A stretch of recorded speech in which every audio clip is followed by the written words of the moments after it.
Hi hello guys, நான் உங்க பூபேஷ். தமிழ் சினிமாலேயேங்க ரொம்ப சில பேர் தான் தங்களோட முதல் படத்திலேயே முத்திரை பதிக்கிற விதமா ஒரு பர்ஃபார்மன்ஸ் கொடுப்பாங்க, இல்ல ஒரு டைரக்ஷன் பண்ணுவாங்க, இல்ல ஒரு நல்ல கதையை சூஸ் பண்ணி ப்ரொடியூஸ் பண்ணுவாங்க. ஆனா நம்ம இப்போ பார்க்க போறவரு தன்னோட முதல் படத்திலேயே ப்ரொடியூஸும் பண்ணி, டைரக்ஷனும் பண்ணி, ஆக்டிங்கும் பண்ணி, அந்த படத்தையும் பார்த்தீங்கன்னா நல்ல ஒரு கல்ட் கிளாசிக்கான படமா பிரசன்ட் பண்ணியிருக்காரு அப்படின்னு சொல்லலாம். அவரு தான் நம்ம சசிகுமார் சார். ஆமாங்க, நம்ம சுப்பிரமணியபுரம் படத்தை டைரக்ட் பண்ண சசிகுமாரை பற்றி தான் இந்த வீடியோவில் நம்ம பார்க்க போகிறோம். இவருக்கு பார்த்தீங்கன்னா தன்னோட சின்ன வயசுலேயே ஸ்கூல் படிக்கிறதுலேருந்தே நான் வந்து டேரக்டர் தான் ஆகணும் அப்படின்னு சொல்லிட்டு ஒரு கனவு ஒன்று இருந்திருக்குங்க. அந்த கனவு கூட எப்படி வந்தது அப்படின்னு பார்த்தீங்கன்னா, இவர் வந்து 7th ஸ்டாண்டர்ட் படிக்கிறப்போ இவரோட ஸ்கூலில் வந்து ஒரு ஸ்டேஜ் ட்ராமா வந்து நடந்துட்டு இருந்திருக்குங்க. அந்த ஸ்டேஜ் ட்ராமாவை கண்டக்ட் பண்ணுற டீச்சர் பார்த்தீங்கன்னா ஒரு விஷயம் சொல்கிறாங்க அப்படின்னா அங்கே இருக்கிற அந்த ஸ்டூடெண்ட்ஸ் எல்லாம் அதை பர்ஃபெக்டாக நடத்தி காட்டுவாங்க, பர்ஃபெக்டாக ஆக்ட் பண்ணி காட்டுவாங்க. ஸ்டாப் பண்ணு அப்படின்னு ஸ்டாப் பண்ணுவாங்க, ஆக்ஷன் அப்படின்னா உடனே நடிப்பாங்க, இல்லை நீ சிரிக்கணும் அப்படின்னு சொன்னால் சிரிப்பாங்க, அழுவணும் அப்படின்னு சொன்னால் அழுவாங்க. ஸோ இவங்க சொல்கிறது அவங்களாம் பர்ஃபெக்டாக கேட்குறாங்களே அப்படிங்கிற விஷயம் வந்து இவருக்கு வந்து அந்த 7th படிக்கிறப்போ ரொம்ப இம்ப்ரெசிவாக இருக்குது. ஸோ இந்த ஒரு ஒர்க்கை தான் நான் வந்து கண்டினியூவாக பண்ணணும் அப்படின்னு சொல்லிட்டு அந்த டீச்சர்கிட்ட போயிட்டு நீங்கள் என்ன பண்ணிட்டு இருக்கீங்க, நீங்கள் சொல்கிறதெல்லாம் அவங்க வந்து எல்லாத்தையும் பர்ஃபெக்டாக பண்ணுறாங்க அப்படிங்கிறப்போ, நான் வந்து இந்த ட்ராமாவை டைரக்ட் பண்ணிட்டு இருக்கேன், நான் வந்து டேரக்டர், ஸோ நான் டைரக்ட் பண்ணுற மாதிரி தான் இவங்க ஆக்ட் பண்ணுவாங்க அப்படின்னு சொல்கிறப்போ, ஓகே நம்மளும் டைரக்ட் பண்ணணும், இனிமேல் நம்மளும் வந்து டேரக்டர் தான் ஆகணும், ஏன்னா வந்து நம்ம வந்து ஒரு விஷயம் சொன்னோம்னா இவங்க எல்லாருமே அப்படியே செய்கிறாங்க, அப்போ நம்மளும் இதாக தான் ஆகணும் அப்படின்னு சொல்லிட்டு அப்போலேருந்து இவருக்கு வந்து ரிஜிஸ்டர் ஆகுதுங்க. ஸோ உடனே போயிட்டு அவங்க ஃப்ரெண்ட்ஸ்ட்டு எல்லாம் வந்து நான் வந்து டேரக்டர் ஆக போகிறேன், நான் வந்து டேரக்டர் ஆக போகிறேன் அப்படின்னு சொல்லிட்டு எல்லாத்துக்கிட்டையும் பரப்புறாரு. ஸ்கூல் முழுக்க இந்த விஷயம் பரவுது. சசிகுமார்னு ஒரு பையன் இருக்கான், 7th தான் படிக்கிறான், இப்போலேருந்து டேரக்டர் ஆக போகிறேன்னு சொல்லிட்டு இருக்கான் அப்படின்னு சொல்லிட்டு ஸ்கூலில் இந்த டீச்சர்ஸ்ட்டெல்லாம் வந்து பரவுது. டீச்சர்ஸும் வந்து அப்பப்போ இவரை பார்க்குறப்போ 7th வாப்பா டேரக்டர், வாப்பா வாப்பா வந்து படிப்பா அப்படிங்கிற மாதிரி இந்த மாதிரி விஷயம்லாம் பண்ணிட்டு இருக்காங்க. ஸோ சசிகுமார்னா டேரக்டர் தான் ஆக போகிறான் அப்படிங்கிற மாதிரி ரொம்ப சின்ன வயசுலேயே தன்னோட ஸ்கூலுக்கு வந்து ரிஜிஸ்டர் பண்ணிட்டாருங்க. அந்த ஸ்கூலில் ஒர்க் பண்ணிட்டு இருந்தவர் தான் நம்ம ஜேம்ஸ் வசந்தன் சார். இப்போ மியூசிக் டைரக்டராக இருக்கார் இல்லையா, அவர் வந்து அப்போ அந்த ஸ்கூலில் ஒர்க் பண்ணிட்டு இருந்தார். ஓ, இந்த பையனுக்கு வந்து ஒரு டைரக்ஷன் பண்ணுறதுல இன்ட்ரெஸ்ட் இருக்கா, சரி ஓகே நான் வந்து உனக்கு ஒரு ஏதாவது ஒரு சான்ஸ் தரேன், உனக்கு வந்து நான் ஏதாவது ஒரு ஹெல்ப் மாதிரி பண்ணுறேன் அப்படின்னு சொல்லி இவருக்கு வந்து ஒரு சின்ன சின்ன சான்ஸாக ஏற்படுத்தி கொடுக்குறாரு. அந்த மாதிரி இவர் வந்து ஒரு அசிஸ்டன்ட் டேரக்டராக போயிட்டு ஒர்க் பண்ண வைக்கிறாரு. யாருக்கிட்ட அப்படின்னு பார்த்தீங்கன்னா நம்ம பாலா சார்கிட்ட வந்து நம்ம சசிகுமார் சாரை வந்து ஜாயின் பண்ணி விடுறாருங்க. எந்த படம் அப்படின்னு பார்த்தீங்கன்னா சேது படத்தில் வந்து அசிஸ்டன்ட் டேரக்டராக ஒர்க் பண்ணாருங்க. அந்த படத்தில் பார்த்தீங்கன்னா இவர் வந்து ஒரு லாஸ்ட் ஏடி அப்படின்னு சொல்லலாம். இமீடியட்டாக அந்த படம் முடிச்சதுமே நம்ம அமீர் சார் இருக்கார் இல்லையா, அவர்கிட்ட போயிட்டு ஒரு ஏடியாக ஜாயின் பண்ணுறாரு. அது எந்த படம் அப்படின்னு பார்த்தீங்கன்னா மௌனம் பேசியது. பட் ஃபர்ஸ்ட் படத்தில் இவர் வந்து ஒரு லாஸ்ட் ஏடியா இருந்தார் இல்லையா, அடுத்த 2வது படமே அதாவது மௌனம் பேசியதே படத்திலே பார்த்தீங்கன்னா ஃபர்ஸ்ட் ஏடியா வந்து ப்ரொமோட் ஆகிட்டார். பிகாஸ் அவரோட வந்து ஒர்க் பண்ணுற அந்த ஸ்டைலும் சரி, அவர் வந்து கதை சொல்கிற விதம் வந்து எல்லாருக்குமே பிடிக்கும். அதனாலேயே பார்த்தீங்கன்னா 2வது படத்திலே வந்து ஒரு ஃபர்ஸ்ட் அசிஸ்டண்டாகவே போட்டாங்க அப்படின்னே சொல்லலாம். அடுத்தடுத்து நிறைய படத்தில் வந்து அசிஸ்டன்ட் டேரக்டராக ஒர்க் பண்ணுறாரு. இன்ஃபேக்ட் பார்த்தீங்கன்னா ராம் படத்தில் வந்து அசிஸ்டன்ட் டேரக்டராக ஒர்க் பண்ணார். இந்த மாதிரி அசிஸ்டன்ட் டேரக்டராக ஒர்க் பண்ணிட்டு இருந்த சமயத்தில் இவனும் ஒரு ஸ்கிரிப்டை வந்து ரெடி பண்ணிகிட்டே இருக்காரு, இவரோட பர்சனல் ஸ்கிரிப்டாக. அது பார்த்தீங்கன்னா ரொம்ப ராவாக, ரொம்ப நேச்சுரலாக, ரொம்ப ஒரு ஒரு ரூட்டடான கதையாக வந்து எழுதுறாருங்க. கிட்டத்தட்ட அது வந்து ஒரு கேங்ஸ்டர் படம். ஆரம்பத்தில் பார்த்தீங்கன்னா பெருசாக இந்த படத்தை ப்ரொடியூஸ் பண்ணுறதுக்கு ப்ரொடியூசர் யாரும் வரல அப்படின்னே சொல்லலாம். யாரும் தயாராக இல்லை. என்னப்பா இது ரொம்ப ரூட்டடாக இருக்குது, இது வந்து பெருசாக நம்ம ஊருக்கு ஓகே ஆகாதுப்பா, இதெல்லாம் வந்து ஒரு ஃபாரினில் தான் பண்ணுவாங்க, நம்ம ஊரில் வந்து தமிழ்நாட்டில் இந்த மாதிரி படம்லாம் பண்ணால் சுத்தமாக ஓடாது, ஃபேமிலி ஆடியன்ஸே ஃபஸ்ட்டு உள்ள வர மாட்டாங்க, நீ ஏன் இப்படியெல்லாம் படம் எழுதுற, கண்டிப்பாக இந்த படத்தை யாருமே ப்ரொடியூஸ் பண்ண மாட்டாங்க, இதை இப்பயே ஸ்டாப் பண்ணிவிட்டு நீ வேறு கதை எதாவது எழுத ஆரம்பி, அப்படியாச்சும் யாராவது ப்ரொடியூஸ் பண்ணுறாங்களா பார்ப்போம், இந்த ஸ்கிரிப்டை வச்சுட்டு நீ சுற்றிட்டு இருந்தீங்கன்னா கண்டிப்பாக யாரும் ப்ரொடியூஸ் பண்ண மாட்டாங்க, இப்படிங்கிற வார்த்தை தான் வந்து இவர் போன ப்ரொடியூசர் எல்லாருமே சொல்லியிருக்காங்க. பட் இவர் எப்போவுமே இவரோட மனசை வந்து விடவே இல்லை அப்படின்னு சொல்லலாம். யார் ப்ரொடியூஸ் பண்ணலன்னா என்ன, நானே இந்த படத்தை ப்ரொடியூஸ் பண்ணிக்கிறேன் அப்படின்னு சொல்லிட்டு இந்த படத்தை வந்து இவரே ப்ரொடியூஸ் பண்ண ஆரம்பிச்சிட்டாருங்க. ஆமாங்க, தன்னோட ஃபர்ஸ்ட் படத்துலேயே ப்ரொடியூசராகவும் ஆயாச்சு, டேரக்டராகவும் ஆயாச்சு, ஒரு ஆக்டராகவும் வந்து ஒரு உருவம் மாறியாச்சு அப்படின்னு சொல்லலாம். ஸோ தன்னோட ஃபர்ஸ்ட் படத்துல இந்த ஒரு 3 விஷயத்தையும் ப்ராப்பராக பண்ணுறாருங்க. அந்த ஃபர்ஸ்ட் படமே பார்த்தீங்கன்னா சுப்பிரமணியபுரம் ரொம்ப கல்ட் கிளாசிக்கான படமாகவே இருந்தது அப்படின்னே சொல்லலாம்.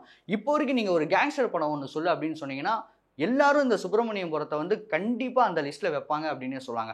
நம்ம ஊரில் மட்டும் இல்லை, இதை வந்து நம்ம இந்தியா ஃபுல்லாக எடுத்துக்கிட்டாலும் சரி, இல்லை ஃபாரினில் எடுத்துக்கிட்டாலும் சரி, சுப்பிரமணியபுரம் அப்படிங்கிற படத்துக்கு வந்து கண்டிப்பாக ஒரு இடம் கொடுப்பாங்க அப்படின்னே சொல்லலாம். அடுத்ததாக பார்த்தீங்கன்னா தன்னோட ஃப்ரெண்டான சமுத்திரக்கனி அவரு கூட வந்து இவர் வந்து ஜாயின் பண்ணுறாருங்க. நாடோடிகள் அப்படிங்கிற படம் இப்போ வரைக்கும் ஃப்ரெண்ட்ஷிப்கான ஒரு படம் அப்படின்னு சொன்னோம்னா நாடோடிகள் படம் கண்டிப்பாக ஃபஸ்ட்டு ஒரு 3 பொசிஷனில் இருந்துடும் அப்படின்னே சொல்லலாம். இவரோட அந்த ஒரு லுக்கே பார்த்தீங்கன்னா ஒரு கிராமத்தான் அப்படிங்கிற ஒரு லுக்கில் இருந்ததுனால இவருக்கு வந்து அடுத்தடுத்து ஒரு கிராமத்து சப்ஜெக்ட் மூவியெல்லாம் வந்தது. பட் அதுவும் பார்த்தீங்கன்னா அவருக்கு ரொம்ப பர்ஃபெக்டாகவே இருந்தது அப்படின்னே சொல்லாங்க.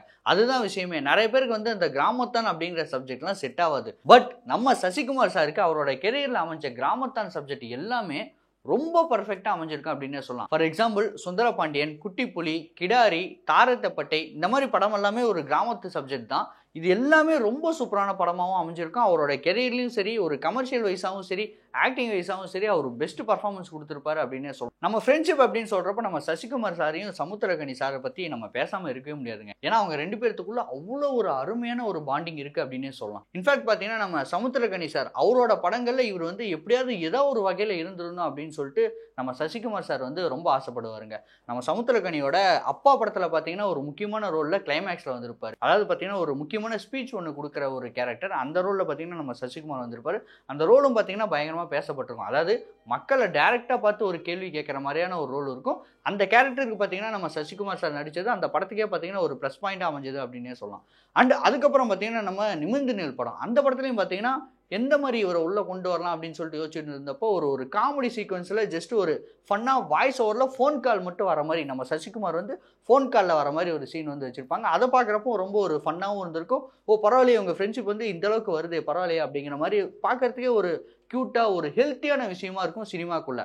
2 பேரும் பயங்கரமாக ஹெல்ப் பண்ணிக்கிற விஷயமே பார்த்தீங்கன்னா ஒரு ரொம்ப சூப்பரான விஷயமாகவும் இருக்கும் அப்படின்னே சொல்லலாம். ஸோ இந்த மாதிரி ரொம்ப சூப்பராக நம்ம சசிகுமார் சார் அவரோட ஒரு கெரியர் வந்து போயிட்டு இருந்தப்போ திடீர்னு ஒரு கால் ஒன்று வருதுங்க. யாருக்கிட்ட அப்படின்னா கார்த்திக் சுப்புராஜ் அவர்கிட்ட இருந்து, சார் நான் ரஜினி சார் கூட ஒரு படம் பண்ணுறேன், ரஜினி சாருக்கு ஃப்ரெண்டாக ஒரு கேரக்டர் இருக்குது, நீங்கள் தான் பண்ண போகிறீங்க அப்படின்னு சொல்லிட்டு ஃபோனை வச்சுட்டாராம். அப்போ கூட நம்ம சசிகுமார் சார் ஃபஸ்ட்டு யாருக்கு கால் பண்ணி இதை இன்ஃபார்ம் பண்ணார் அப்படின்னு கேட்டிங்கன்னா அஃப்கோர்ஸ் நம்ம சமுத்திரக்கனி அவர்கிட்ட தாங்க. உடனே கால் பண்ணி நண்பா இந்த மாதிரி எனக்கு ரஜினி சார் படத்துலேருந்து கால் வந்திருக்கு, நான் போய் பண்ண போகிறேன் அப்படின்னு சொல்லவும் நம்ம சமுத்திரக்கனி சார் என்ன சொல்லியிருக்காரு, நண்பா நான் இதுக்கு முன்னாடி தான் காலா படத்தில் ஒர்க் பண்ணிட்டு வரேன், நம்ம ரஜினி சார் கூட ஒர்க் பண்ணுறது வேற ஒரு வைபாக இருக்கும், கண்டிப்பாக படத்தை மிஸ் பண்ணிடாத, ஜஸ்ட் போயிட்டு வா, பயங்கர எக்ஸ்பீரியன்ஸாக இருக்கும், பயங்கர ஒரு டர்னிங் பாயிண்டாக இருக்கும், போய் என்ஜாய் பண்ணிட்டு வா அப்படின்னு சொல்லிட்டு நம்ம நண்பர் சமுத்திரக்கனியும் பார்த்தீங்கன்னா ஒரு அட்வைஸை போட்டு அனுப்புகிறாரு.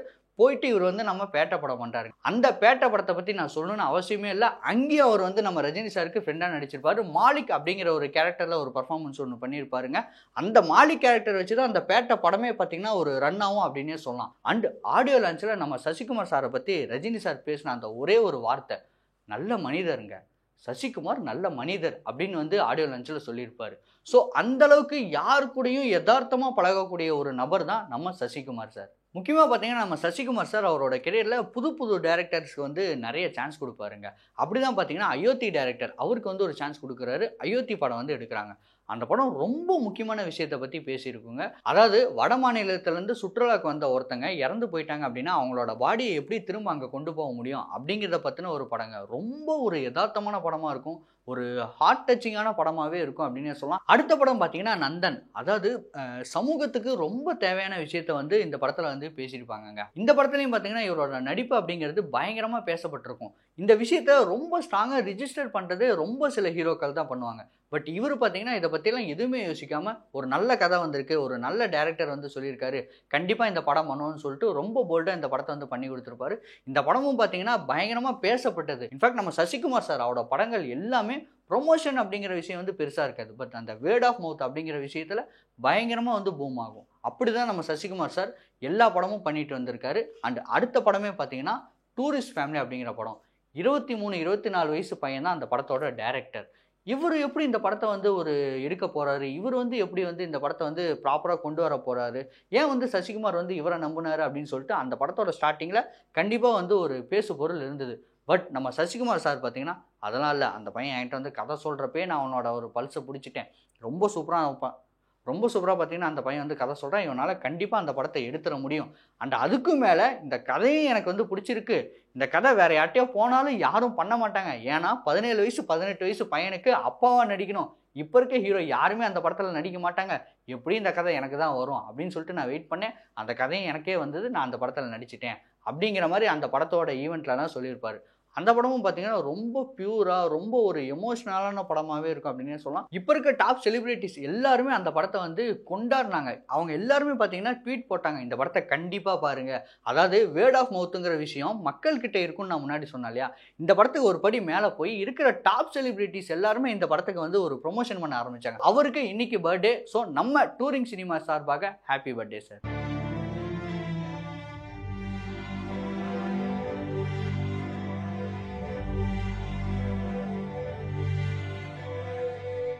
பரபரப்பான சினிமா செய்திகள், நட்சத்திரங்களின் பேட்டிகள், சினிமா வரலாறு ஆகியவற்றை பார்க்கவும் படிக்கவும் உங்களுக்கான இணையதளம் touringtalkies.co.